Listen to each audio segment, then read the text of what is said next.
We have some breaking and very sad news. Actor James Gandolfini has died. Hollywood is mourning the loss of veteran actor James Gandolfini. On June 19, 2013, James Gandolfini died of a heart attack in Rome.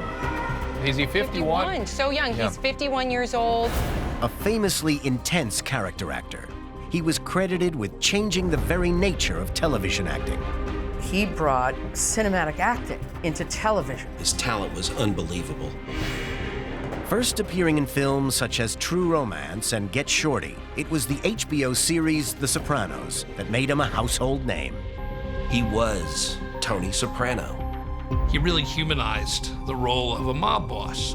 Tony Soprano redefined television as we'd known it. But his dedication to his craft took a deep toll on the actor. Jim went to dark places when he played dark characters. It was 8 years of killing and killing and killing and killing. And rumors of addiction and excess followed him throughout his career. It was on the screen. It was also happening in his real life. His autopsy states that James Gandolfini suffered acute myocardial infarction, otherwise known as a heart attack, at the age of just 51. But to me, this statement raises as many questions as it answers.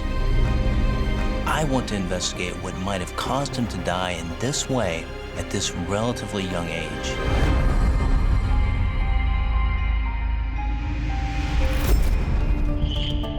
World-renowned forensic pathologist Dr. Michael Hunter has conducted thousands of autopsies.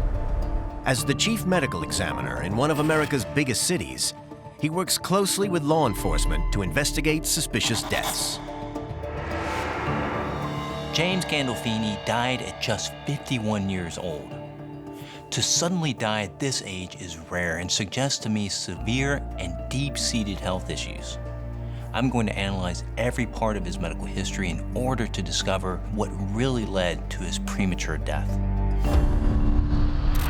March 2013, Brooklyn. James is filming his new movie, The Drop. His 45th film, it's a crime thriller with Tom Hardy, and further evidence of his status as a Hollywood A-lister. He did a number of films that people really liked and were very, very good.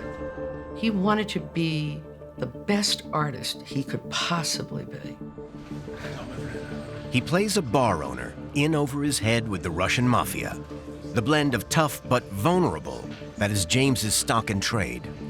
He was something of a tough guy.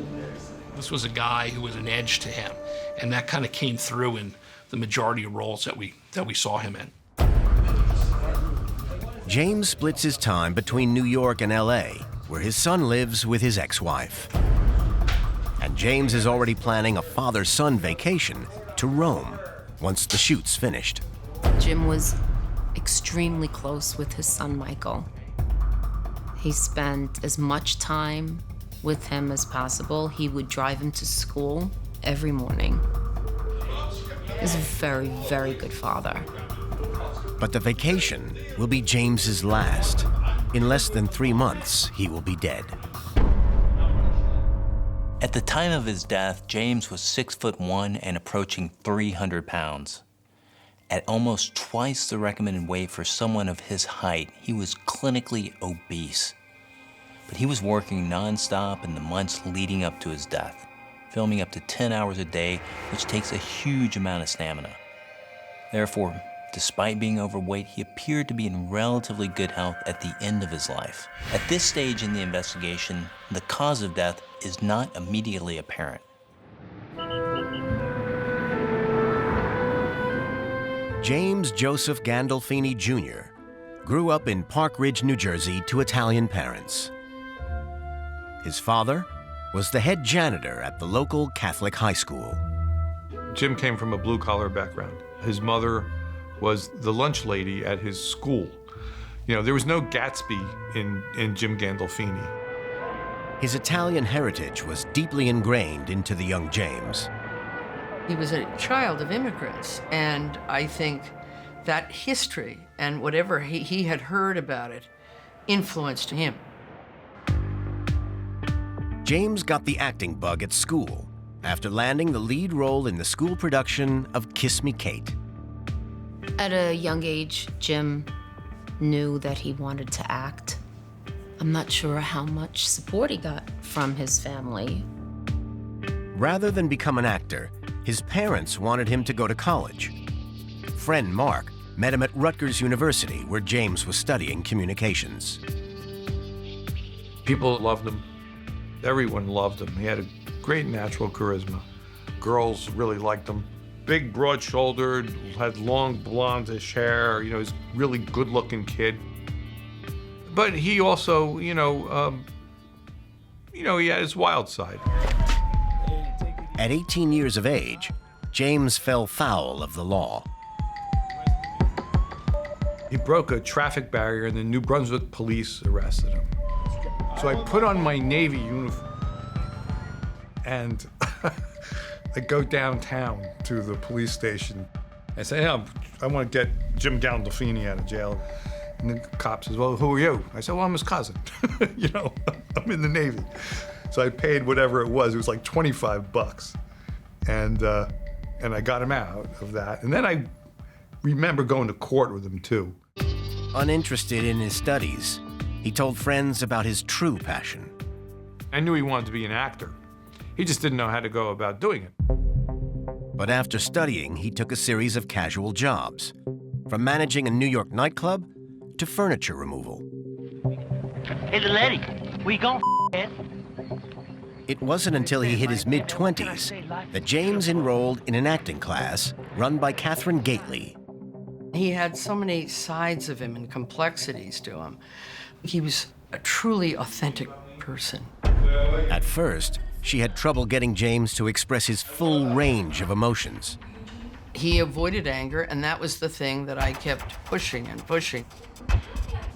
Until one day at rehearsal, he completely let go, destroying the set in the process. What do you want me to do? I'm gonna kill you! Is that what you want?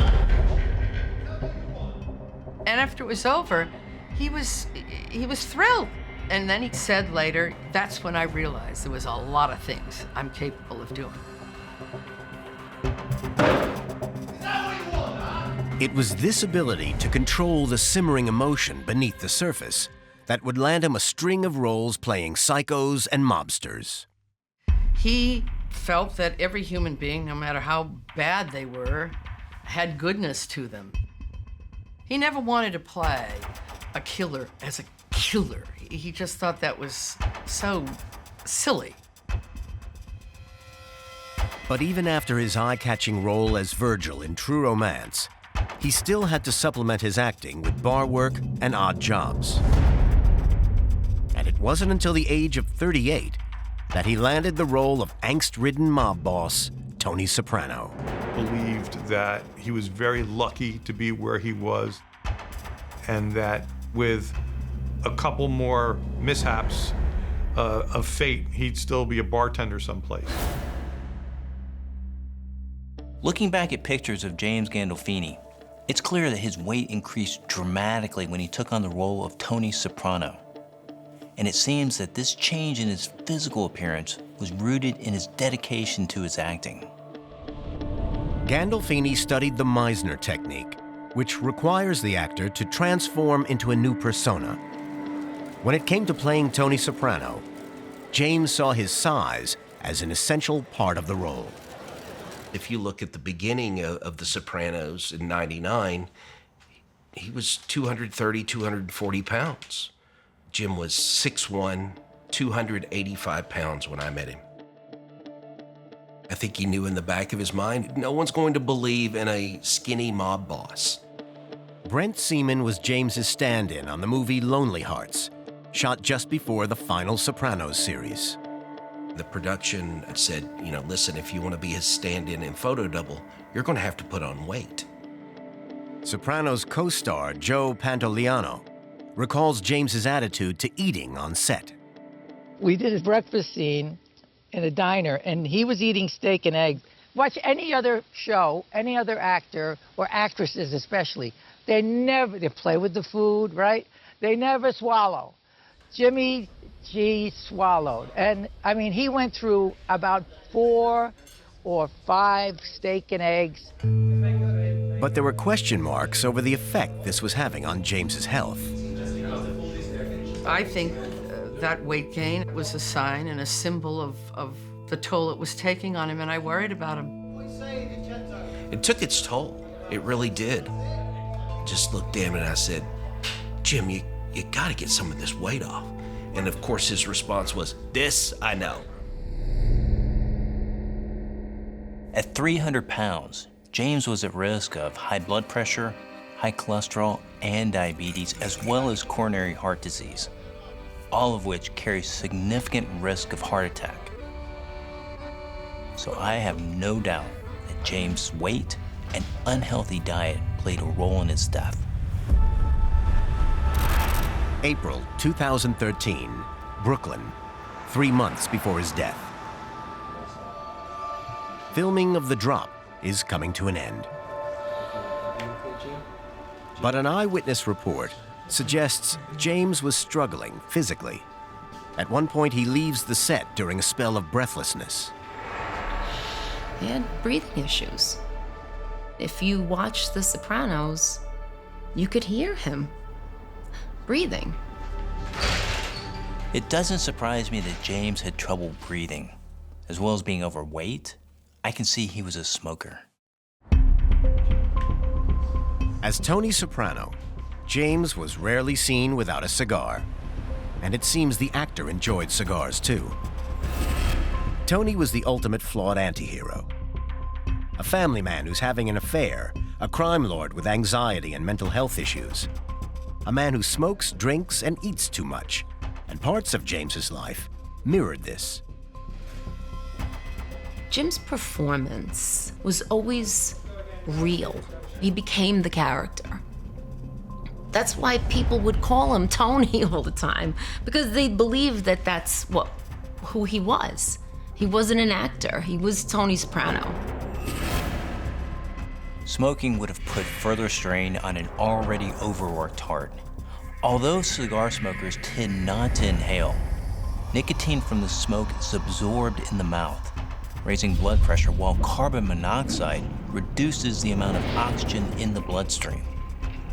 And like a high-fat diet, it is a known cause of heart disease.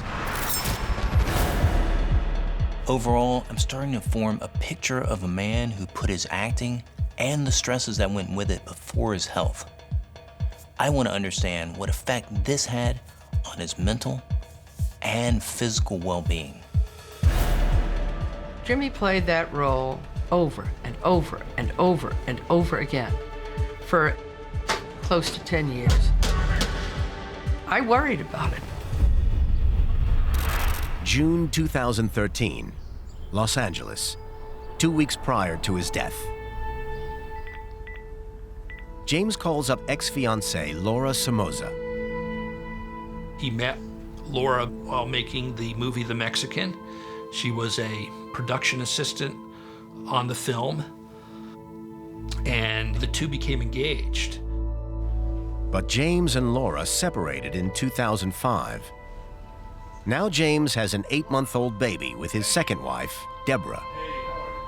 We had information at the time that James was unhappy before he died, and that James was reaching out to Laura in an attempt to get her back into his life.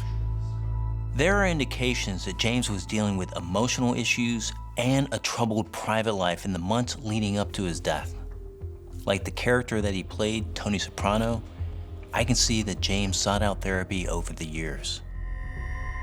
One of James's issues was self-doubt. Jim was very insecure. He would always say, I'm not a great actor. He just really didn't have a lot of confidence in himself. When he was cast in a role, he was well known for calling the producers and asking them to give it to someone better, who deserved it more. When he first auditioned for Tony Soprano, they did the pilot, and then he watched it, and he was so aghast and horrified by his work that he writes this letter to HBO And he says, I'm so horrible in this, and I've wasted your time, and I've sent a check to pay for you for all the time that I've wasted, and I thank you very much for considering me. But the network bosses knew better. This is unheard of, you know, in an industry where it's all about putting yourself first and kind of making sure you're seen and other people aren't.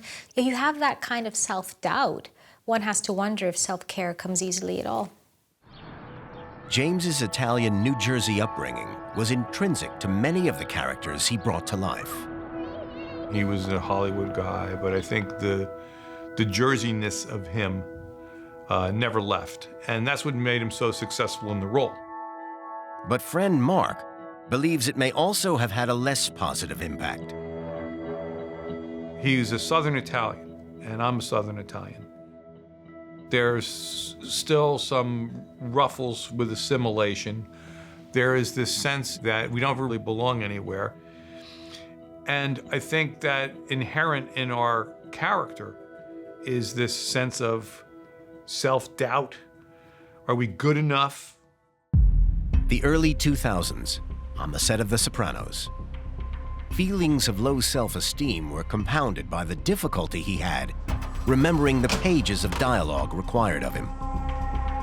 Jim was a perfectionist. There were a few times that he did tell me that he got angry on set because he didn't have his lines down. Oftentimes, he was extremely upset with himself, angry at himself, going into minor rages to the point where he would sometimes physically hit himself.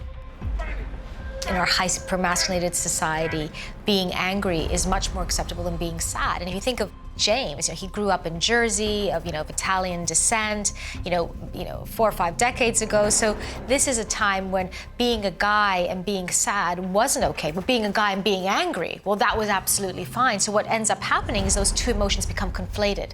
So when I'm sad, it comes out as anger. When I'm frustrated, it comes out as anger. When I'm upset, it comes out as anger. So all of a sudden, it becomes my go-to set of emotions. And I think that's what was happening in James's case. Angry outbursts have a clear link to heart attack. People who experience periods of intense anger are thought to be many times more likely to have a heart attack in the 2 hours after the outburst. And I'm wondering whether anger could have played a part in his death. James admitted that he suffered from anger issues. I believe that Jim went to dark places when he played dark characters. I think it was easy for him because he had a dark side to himself.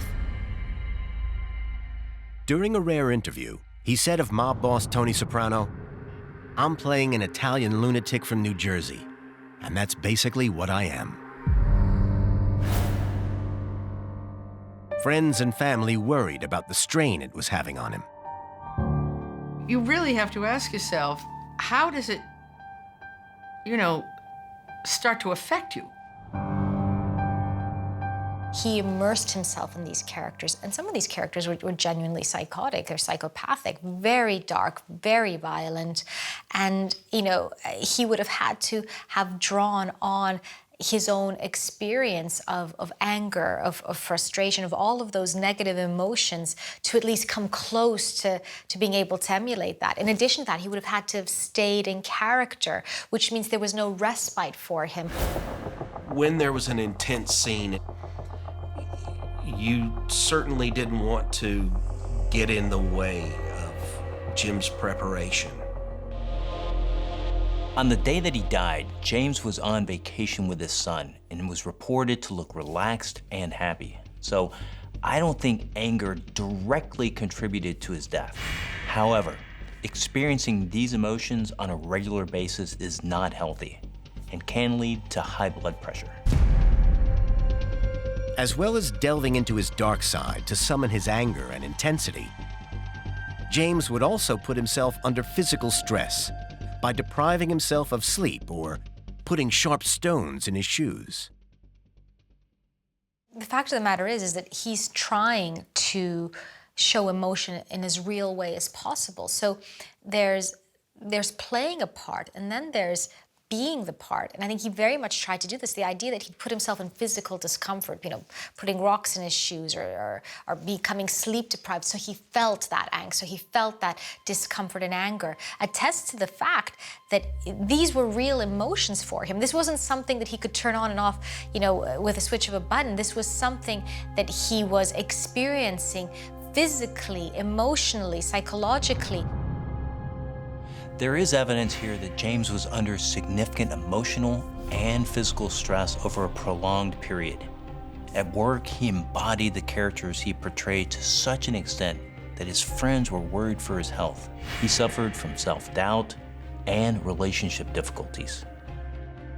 Chronic stress damages the body. When you are stressed, a part of the brain called the amygdala signals to the bone marrow to produce extra white blood cells. This causes the arteries to become inflamed, leading to an increased risk of heart problems. In addition, people suffering from chronic stress frequently resort to unhealthy habits in order to manage it. So far, I've built up a picture of a man who has paid a steep physical and emotional price for his commitment to his work as an actor. Overweight, a smoker, and someone with a tendency toward angry outbursts and low self-esteem. I have here evidence that James Gandolfini sought to deal with his problems through self-medicating. June 18th, 2013, one day before his death. James and Michael arrive in Rome after a 12-hour flight from LA and check into the Boscolo Hotel. Taking Michael to Italy had to be important. He wanted him to see his Italian-American heritage firsthand. That evening, father and son are photographed having dinner at the Sabatini restaurant. There were people shooting cell phone video of him in his final days in Rome. And there was video of him and pictures of him that emerged after his death. So I don't think he could go anywhere and not be recognized. It's reported by onlookers that James was eating pasta with clams and enjoying an unseasonably hot evening with his son. The waiter recalled he had a big smile, a big laugh, and looked happy. Reports also suggest he drank Campari and soda, as well as red wine. Drinking alcohol with meals or socially is common practice, but for James, it led to a dangerous dependency. I can see from these reports that he sought help for alcohol addiction at several points over the years. The severity of his problem was brought home just a few months before he was cast as Tony Soprano.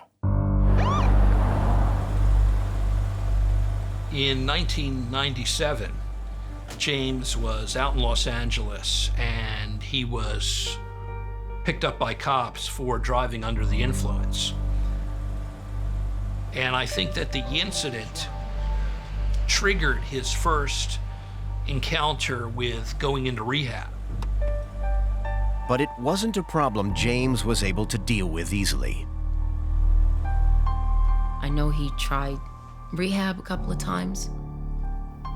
I don't think it helped him. Though he had tried in the past to give up alcohol, it is evident that James was still drinking in the days leading up to his death. Excessive consumption of alcohol can cause abnormal heart rhythms, high blood pressure, and damage to your heart muscle, all of which can lead to heart attack. And I'm concerned he had another serious addiction that is consistent with sudden heart attack. James was well known for not turning up to the set. There was some days that I was with him and he just could not get up to go to work.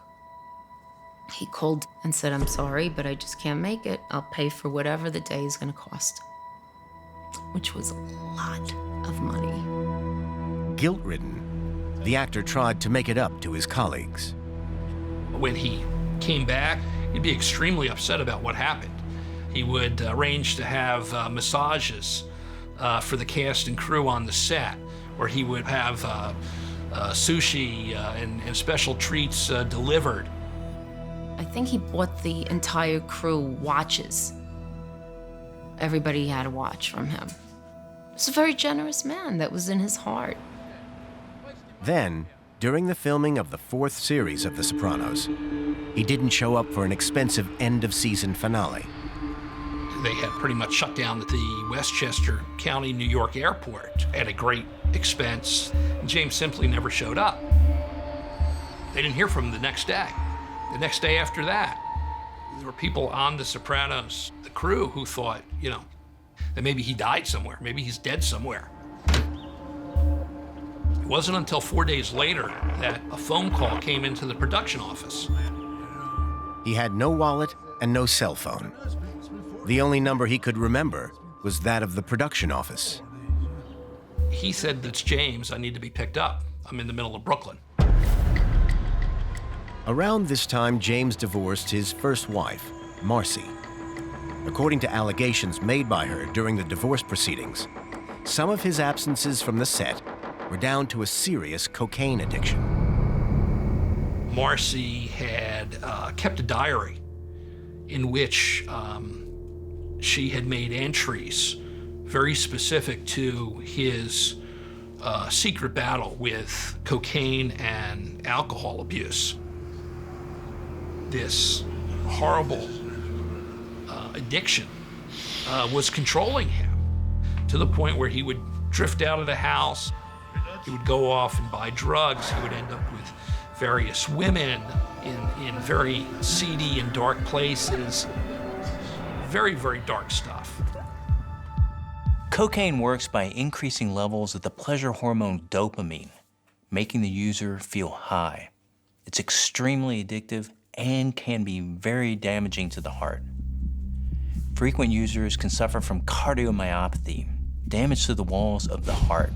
This is associated with heart failure and heart attack. Ischemia, which is decreased or entirely blocked blood supply to the heart itself, can also occur, which can trigger a heart attack. With allegations about his private life making headlines, James decided to make a public statement. I was summoned to his publicist's office. He felt compelled that he needed to clear the air. He admitted to a cocaine habit which began in his early 20s as a nightclub manager. The revelations were not a shock to those who knew him well. I wasn't surprised because I knew that he dabbled in those kind of things back then. And it appeared his addictions had worsened over the years. He wanted to get healthy. He wanted to get past his demons. But at the same time, it appears he never had the stomach to go through a traditional drug rehab. And so, as he had told me, he was in a day-to-day struggle with addiction. I think, like for a lot of people, drugs that begin off as recreational end up becoming a crutch, and I think that's the case for James. So he works at a bar, he does some drugs, and then eventually he realizes that maybe these give him a sense of comfort, or they give him confidence, or whatever the case may be, and so they become something that he relies on, sadly. James's addiction problems led to him going missing for days on end, disappearing from the set, and it contributed to the breakdown of his first marriage. It was a problem he did not seem to have control over, and I want to know whether cocaine played a part in his death. June 19th, 2013, 7 p.m., Boscolo Hotel, Rome. Following a day of sightseeing, James and 13-year-old Michael go for dinner. His son, Michael, had never been to Italy, and I think that Gandolfini was eager to show him where his roots were from. Everybody who saw him that day said that he was happy, that he was energetic, and all indications were that he was having a great time in Rome.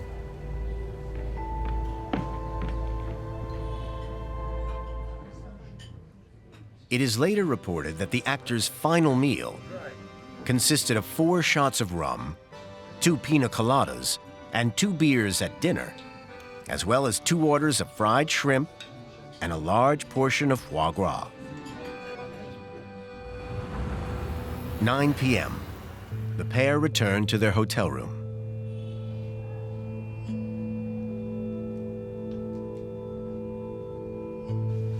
Michael, his son, last saw James when James went into the bathroom. It was obviously James wasn't feeling well.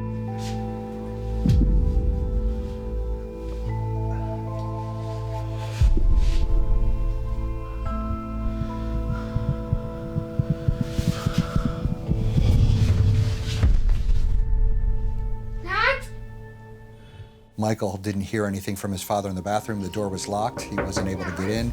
He pounded on the door, received no response.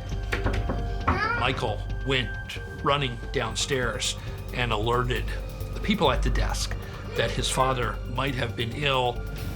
They rushed upstairs and were able to get the door open. Alessandro, chiama l'ambulanza. Signor Gandolfini. Signor Gandolfini, can you hear me?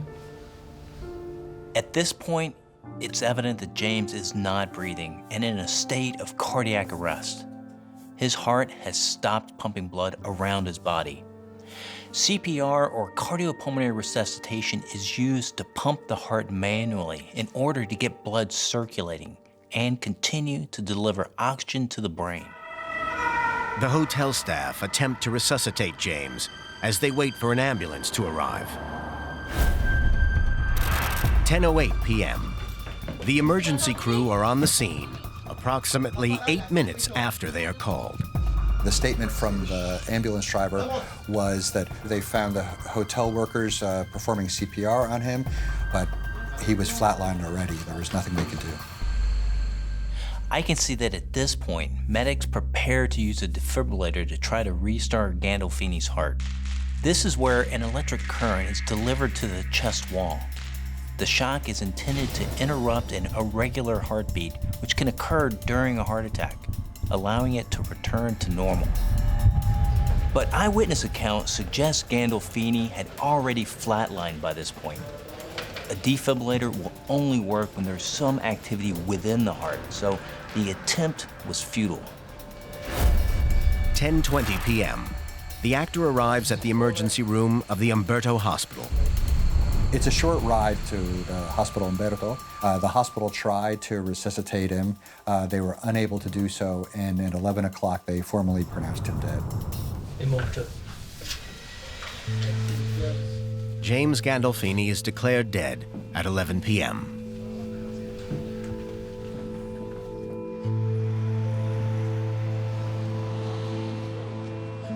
A friend of mine called me and told me, put the news on. And I said, why? And he said, Jim passed away. And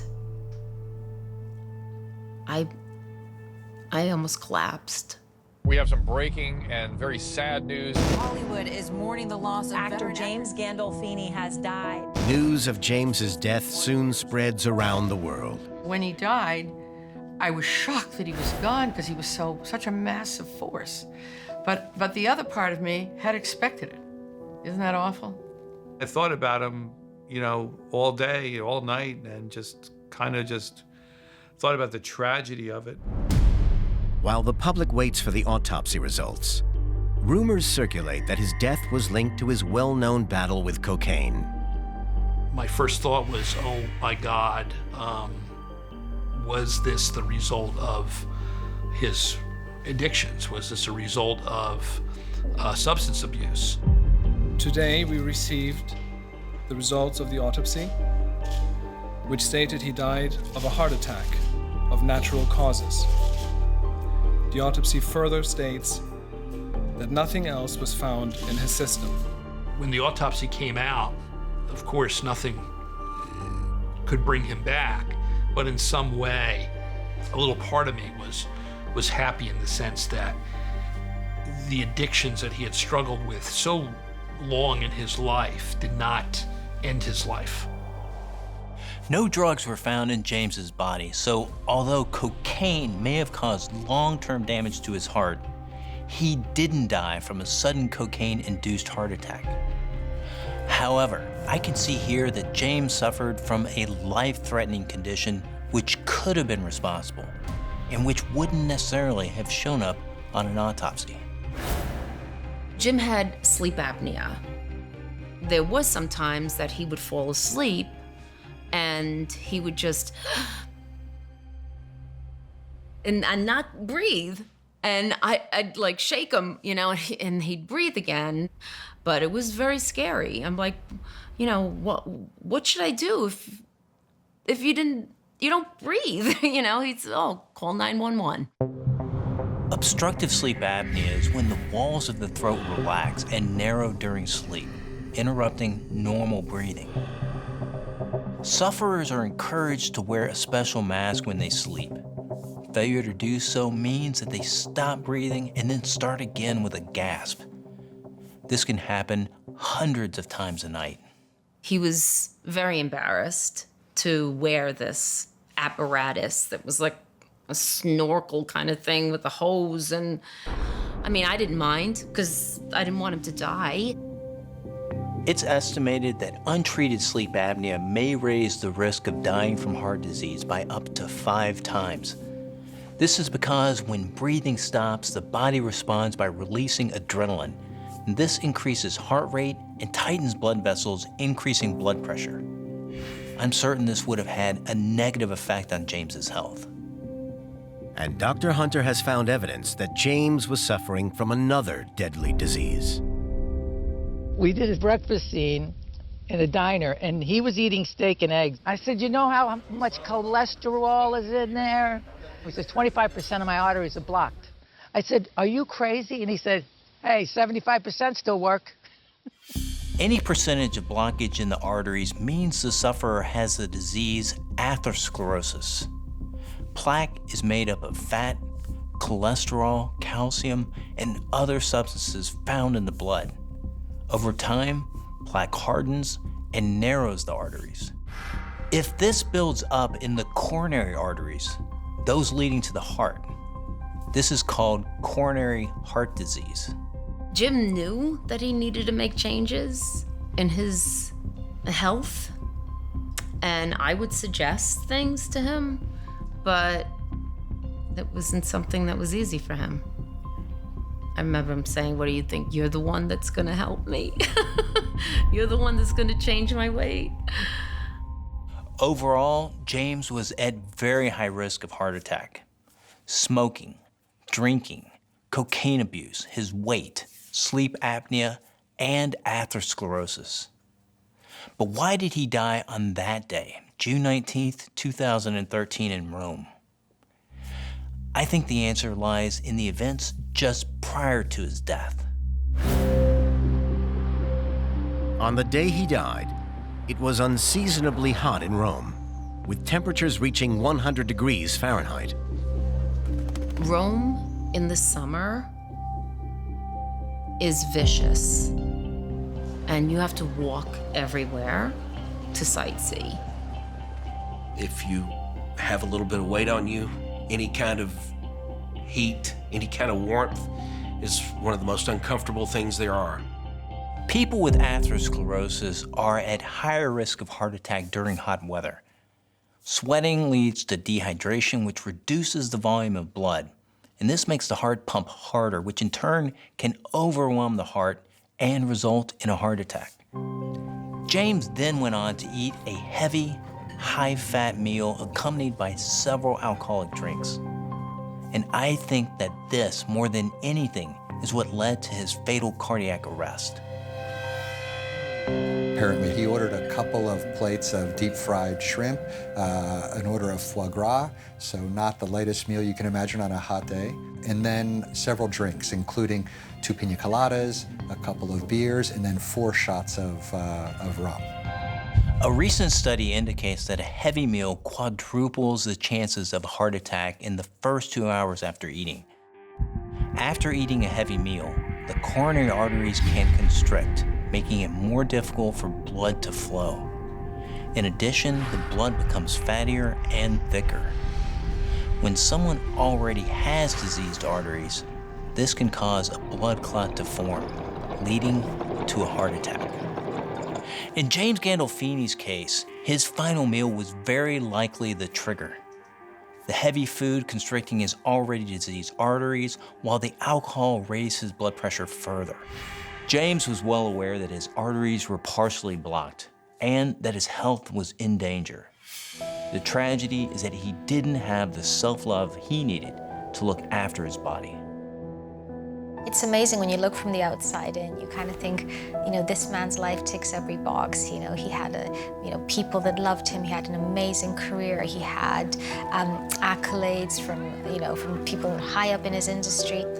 And yet, maybe it wasn't enough to make him feel that, you know, he was okay as he was. And I think very sadly, one has to wonder if James Gandolfini ever really knew how amazing he was. He was a pioneer. I mean, he was a giant in the sense that he brought cinematic acting to television. I have so many people coming up to me and saying, you know, I prefer television series over films now, and I think of him, and I thank him. He was born to be an actor. That's all he wanted to do. He was a very generous, caring, loving, unique person. I remember him with an open heart.